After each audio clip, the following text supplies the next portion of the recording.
अस्सलाम वालेकुम स्टूडेंट्स, मैं हूं मोहम्मद अशरफ और आप देख रहे हैं हमारा यूट्यूब चैनल ए कोचिंग सेंटर। तो स्टूडेंट्स, आज के हम इस लेक्चर में अपनी 9th क्लास फिज़िक्स का एक टॉपिक है momentum in terms of force, ये डिस्कस करेंगे।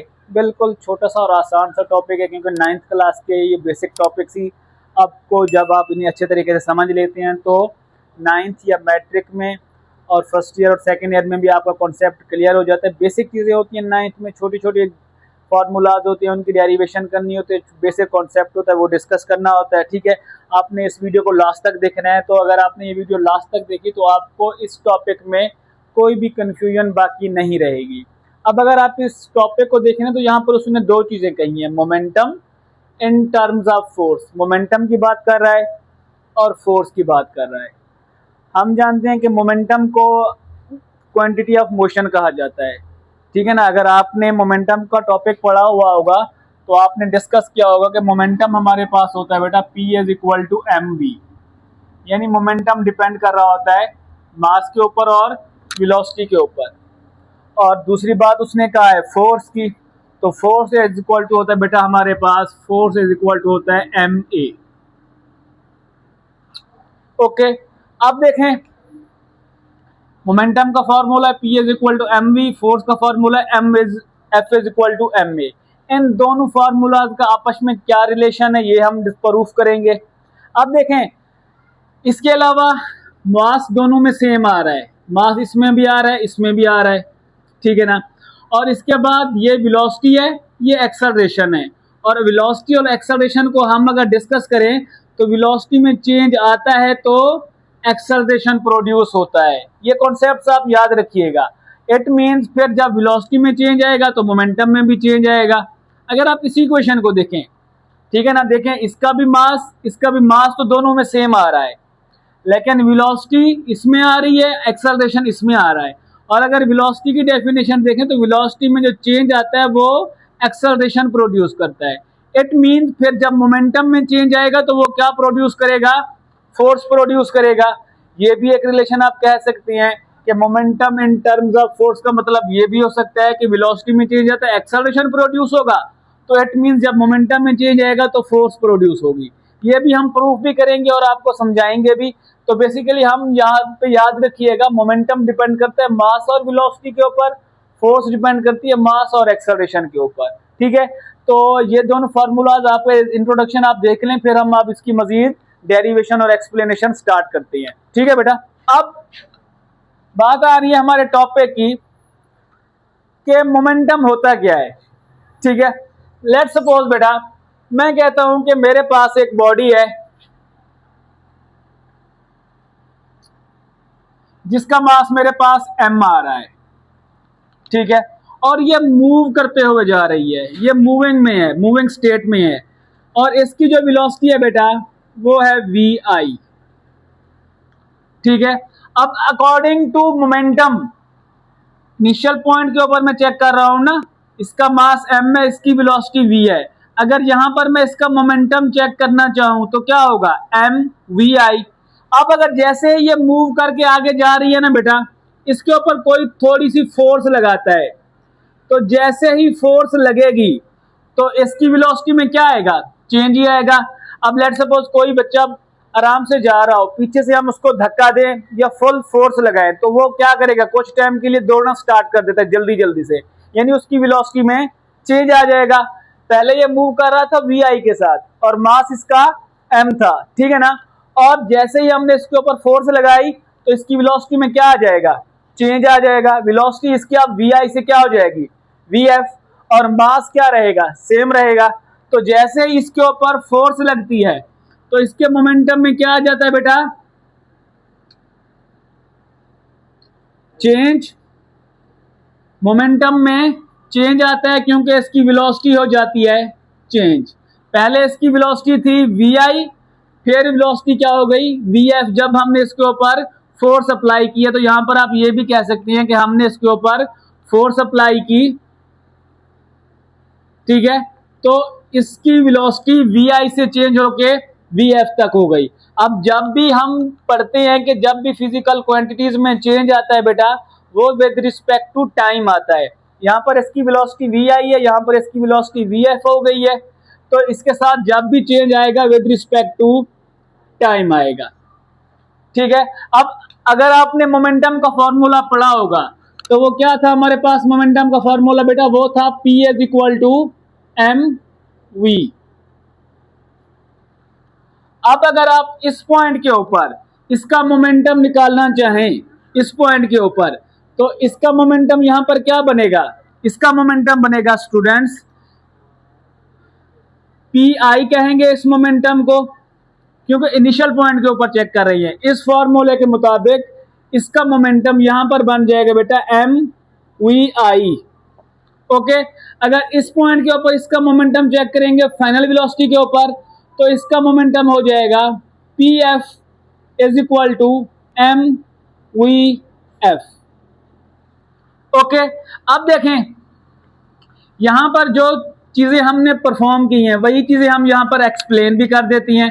मैं उस मेथड में एक्सप्लेन कर रहा हूं कि ताकि जब आप ये पूरा नोट करें नोट की फॉर्म में, तो आप एनुअल एग्जाम में भी क्वेश्चन पूछे जाए तो आपने फिर ऐसे ही नोट कर देना, एक्सप्लेन कर देना है उसे। और वो क्वेश्चन कैसे पूछेगा लास्ट में मैंने वो भी आपको बता देने हैं कि बेटा इस टॉपिक में से वो क्वेश्चन किस तरीके से पूछ सकते हैं। बाल बच्चों को क्वेश्चन का ही नहीं पता होता कि ये किस टॉपिक से पूछा जा रहा है और वो पूछ क्या रहा है। बच्चों को वो याद भी होता है, लेकिन कुछ बच्चे थोड़े से वीक होते हैं तो उनको क्वेश्चन की ज्यादा डीपली अंडरस्टैंडिंग नहीं होती। ठीक है, अब देखें जो चीजें हमने यहाँ पे कंसीडर की हैं कि हमारे पास एक मास था जो मूव कर रहा था वेलोसिटी वी आई के साथ, उसके ऊपर एक फोर्स लगती है, उसकी वेलोसिटी में चेंज आता है। ठीक है ना, उसकी वेलोसिटी में चेंज किसके साथ आता है, टाइम के साथ आता है, तो उसका मोमेंटम में भी क्या आ जाता है, चेंज आ जाता है। अब अगर आप मुझे ये बताएं इसकी वेलोसिटी में क्या आ रहा है, चेंज आ रहा है वी आई से वी एफ, तो इट मीन्स हम यहाँ पर ये भी कह सकते हैं कि ये यहाँ पर एक्सेलरेशन भी प्रोड्यूस करेगी, क्योंकि वी आई और वी एफ वेलोसिटी में चेंज क्या कहलाता है, with respect to time acceleration भी कहलाता है। तो हमने फोर्स लगाया, इसकी वेलोसिटी में चेंज भी आया, इसके मोमेंटम में भी चेंज आ जाएगा और इसके एक्सेलरेशन भी प्रोड्यूस हो जाता है। ठीक है, अब ये जितनी भी चीजें हमने यहाँ पे कंसीडर की हैं वो हम यहाँ पे बना देते हैं, एक्सप्लेन कर देते हैं। ठीक है, प्रोड्यूस एक्सेलरेशन है। ठीक है बेटा, आप देखें जो चीज हमने यहाँ पे डिस्कस की थी वही हमने यहाँ पे लिख भी दी है। Consider a body of mass m, एक बॉडी थी जिसका मास m था, वो मूविंग वेलोसिटी वी आई के साथ मूव कर रही थी। अब एक फोर्स F इसके ऊपर क्या करती है, एक्ट करती है।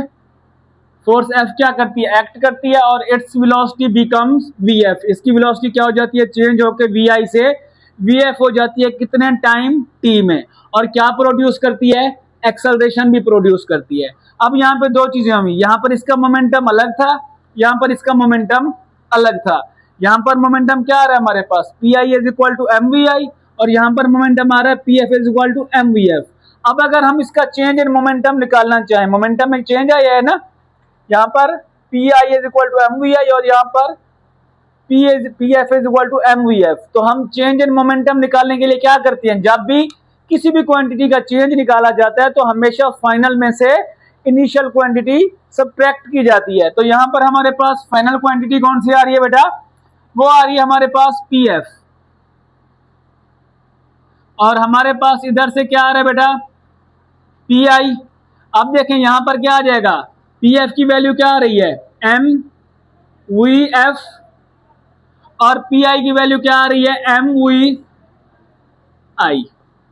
ओके, अब देखें यहां पर हमारे पास दोनों क्वांटिटीज में जब भी किसी क्वांटिटी में चेंज आता है तो विद रिस्पेक्ट टू क्या आता है, टाइम ही आता है। अब अच्छा यहां पर देखें ये हमारे पास क्या आ रहा है, इन दोनों में कॉमन क्या आ रहा है, मास कॉमन आ रहा है ना, मास इसके साथ भी आ रहा है इसके साथ भी। तो यहां से क्या करते हैं, मास को कॉमन लेते हैं, तो यहां पर क्या हो जाएगा, V F minus V I, और यहां पर क्या आ जाएगा हमारे पास, P F minus P I. Okay, हम जानते हैं बेटा कि हमारे पास P F is equal to P I किसके बराबर हो जाता है, P F is equal to P I, change in momentum ना, यहां पर हम चेंज इन मोमेंटम निकाल रहे थे। और चेंज का सिंबल क्या होता है, चेंज का सिंबल हम किसी भी क्वांटिटी के आगे डेल लगा दें, अगर लेट सपोज मैं वेलोसिटी में चेंज निकालना चाहता हूं तो मैं क्या लिखता हूं, डेल वी लिखता हूं, मतलब चेंज इन वेलोसिटी। क्योंकि यहां पर चेंज इन मोमेंटम आ रहा है तो मैं क्या लिखूंगा, डेल पी, और वो क्या होगा बेटा हमारे पास, वो होगा हमारे पास P F minus P I. Okay, final में से इनिशियल मोमेंटम। अब देखें यहां पर हमारे पास क्या हो जाएगा, ये P F minus P I किसके बराबर हो जाएगा, डेल पी के। तो यहां पर हो जाएगा बेटा ये हमारे पास del P is equal to, यहां पर क्या हो जाएगा, M is equal to V F minus V I. अब देखें ना, वेलोसिटी में भी चेंज आ रहा है और मोमेंटम में भी चेंज आया है, और हमने पढ़ा हुआ है कि जब भी फिजिकल क्वांटिटी में चेंज आता है विद रिस्पेक्ट टू टाइम आता है तो दोनों क्वांटिटीज को हम क्या करते हैं, टाइम के ऊपर डिवाइड कर देते हैं। तो ये हो जाएगा बेटा हमारे पास, यहां पे लिख देते हैं divide both side, divide both side on T. क्योंकि दोनों क्वांटिटीज में चेंज आ रहा है तो चेंज हमेशा टाइम के साथ ही आता है। तो फिर ये हमारे पास यहां पर बन जाएगी,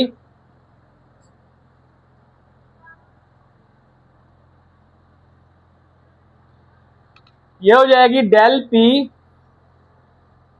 डिवाइडेड बाई टी, और यहां पर क्या हो जाएगा, M V F minus V I divided by T. Okay, अब अगर आप इस फॉर्मूले पे ऊपर गौर करें तो ये फॉर्मूला किसका बन रहा है, V F minus V I upon T, acceleration का होता है ना। आपने ये फॉर्मूला पढ़ा हुआ है जब एक्सेलरेशन को आप डिस्कस कर रहे थे कि एक्सेलरेशन इज इक्वल टू होता है बेटा V F minus V I with respect to T. जब भी वेलोसिटी में चेंज आता है विद रिस्पेक्ट टू टाइम तो वो होता है एक्सेलरेशन। अब देखें V F minus V I upon T, ये भी आ रहा है V F minus V I upon T.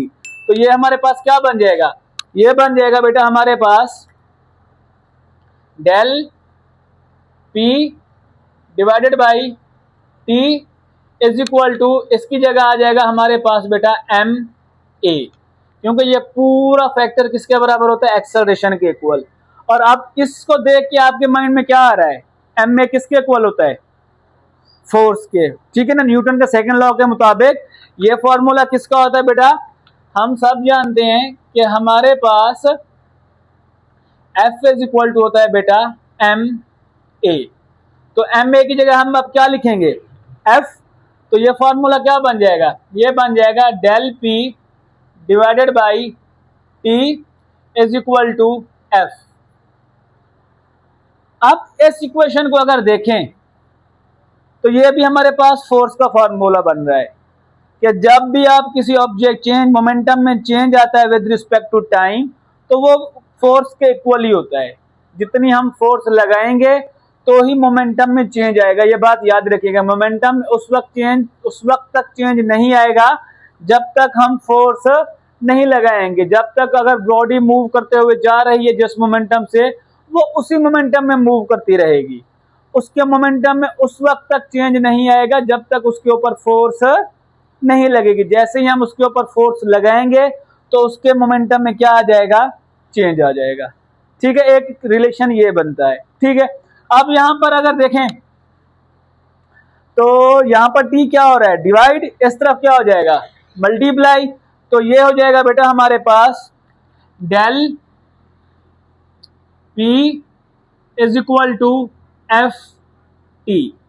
ये भी हमारे पास रिलेशन बन जाता है। अब ये रिलेशन क्या एक्सप्लेन करता है ये भी डिस्कस कर लेते हैं हम। ये रिलेशन बेटा ये एक्सप्लेन करता है कि जब भी आप चेंज इन मोमेंटम निकालना चाहते हैं किसी भी बॉडी में तो आप कैसे निकालेंगे, आप ये देखेंगे कि उसके ऊपर फोर्स कितनी लगाई और कितने टाइम के लिए लगी है, उन दोनों को मल्टीप्लाई करेंगे तो हमें चेंज इन मोमेंटम मिल जाएगा। जब भी अगर हमको कहा जाए कि एक बॉडी मूव कर रही थी उसके ऊपर हम 10 न्यूटन और फोर्स लगाते हैं 5 सेकंड के लिए, तो आप बताएं इसके मोमेंटम में चेंज कितना आएगा। तो फोर्स को टाइम के साथ मल्टीप्लाई करेंगे तो हमें उसके मोमेंटम में चेंज जो आ रहा होगा वो मिल जाएगा।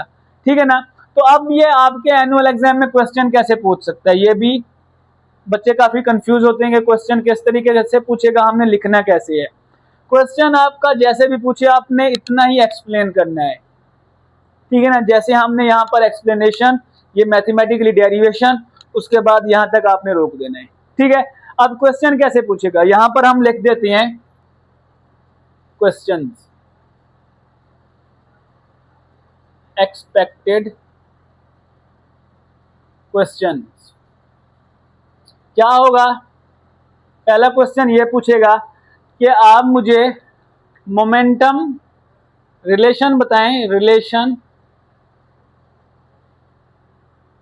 मोमेंटम एंड फोर्स, इसका रिलेशन बताएं। दूसरा क्वेश्चन ये पूछ सकता है कि आप मुझे ये रिलेशन ड्राइव करके दें, del P is equal to T is equal to F, ये रिलेशन ड्राइव करके दें या प्रूफ करके दें, ठीक है ना। ये इस तरीके से भी वो मैथमेटिकली फॉर्म में भी पूछ सकता है, या तो वो इस तरीके से भी पूछेगा कि भाई del P is equal to F T, ये रिलेशन भी मुझे प्रूफ करके दें, ठीक है। ये हो गए इसके शॉर्ट क्वेश्चन या लॉन्ग क्वेश्चन, जिस तरीके से वो हमसे पूछ सकता है। अब एमसीक्यूज कैसे पूछेगा, वो पूछेगा कि बताएं ये हमारे पास del P is equal to किसके बराबर होता है, नीचे वो 4 ऑप्शन दे देगा, तो वो एफ टी के इक्वल होंगे। एमसीक्यूज वो इस तरीके से भी पूछ सकता है।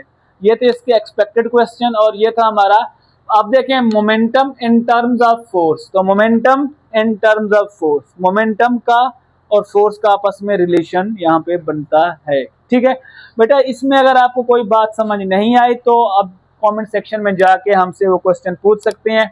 अगर आपको हमारी वीडियो समझ आई तो हमारे चैनल को सब्सक्राइब कर दें और बेल आइकॉन का बटन दबा दें, ठीक है बेटा। तो नेक्स्ट वीडियो में अपना नेक्स्ट टॉपिक डिस्कस करेंगे 9th की फिजिक्स का। तब तक के लिए अल्लाह हाफिज़।